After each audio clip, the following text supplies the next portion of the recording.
আসসালামু আলাইকুম রহমতুল্লাহি ওবারাকাতুহু। আমাদের সহকর্মী মাওলানা মাহবুব হাসান নাহিদ স্যার, সহকারী শিক্ষক, ideal preparatory and high school, Kharampur, Sherpur town, Sherpur. সে বিগত এক সপ্তাহ যাবৎ অসুস্থতায় ভুগতেছে। শেরপুর সদর হসপিটালে ভর্তি রয়েছে। আমরা তাকে দেখার জন্য এখন শেরপুর সদর হসপিটালের 8 তলায় যাইতেছি, 817 নং কেবিনে। সেখানে যাইতেছি আমরা।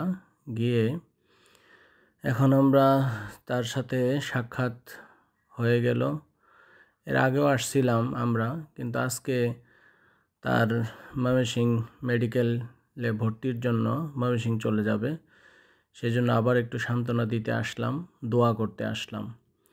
সে আমাদের কাছে বলতেছে তার অসুবিধাগুলা। প্রথমে জ্বর ছিল, এরপর পেটের ব্যথা, আর পেটের ব্যথা তীব্র হওয়ার পর হসপিটালে ভর্তি। তো এখন ফুসফুসে একটু পানির মতো পাওয়া গিয়েছে। এই পানি নিষ্কাশনের জন্য ময়মনসিংহ মেডিকেল কলেজে ভর্তি হওয়ার জন্য পরামর্শ দেওয়া হয়েছে। তাই আজকে প্রস্তুতি নিচ্ছে, স্যার ময়মনসিংহ মেডিকেলে ভর্তি হবেন।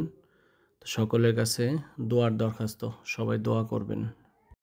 মাওলানা মাহবুব হাসান নাহিদ স্যারের যত শিক্ষার্থী আছো, যত শুভাকাঙ্ক্ষী হিতাকাঙ্ক্ষী রয়েছেন, সকলের কাছেই আমার আকুল আবেদন, সবাই তার জন্য দোয়া করবেন। আল্লাহ তাআলা যেন অতি দ্রুত তাকে সুস্থতা দান করেন। এমনিতে সে আমার কলিগ, সহকর্মী, আর তার সাথে আমার আরেকটা সম্পর্ক রয়েছে, অনেকে জানেন না। সে আমার বাল্যবন্ধু। আমরা একই সাথে ভায়াডাঙ্গা আলিম মাদ্রাসায় পড়াশোনা করেছি। সেখান থেকে তার সাথে আমার একটা ঘনিষ্ঠত্ব হয়েছে, বন্ধুত্ব হয়েছে। তো আমি মন থেকে দোয়া করতেছি আল্লাহ তাআলার কাছে, আল্লাহ তাআলা যেন অতি দ্রুত তাকে সুস্থতা দান করেন। আমরা সবাই পর্যায়ক্রমে তাকে দেখতে এসেছিলাম। এখন আমরা এসেছিলাম, দেখতে পাইতেছেন, আমাদের ফজলুল হক স্যার, আমি, আমাদের কাজল স্যার, কাজল 2 sir, Jahangir sir, Ratan sir এবং আমাদের শিশির স্যার।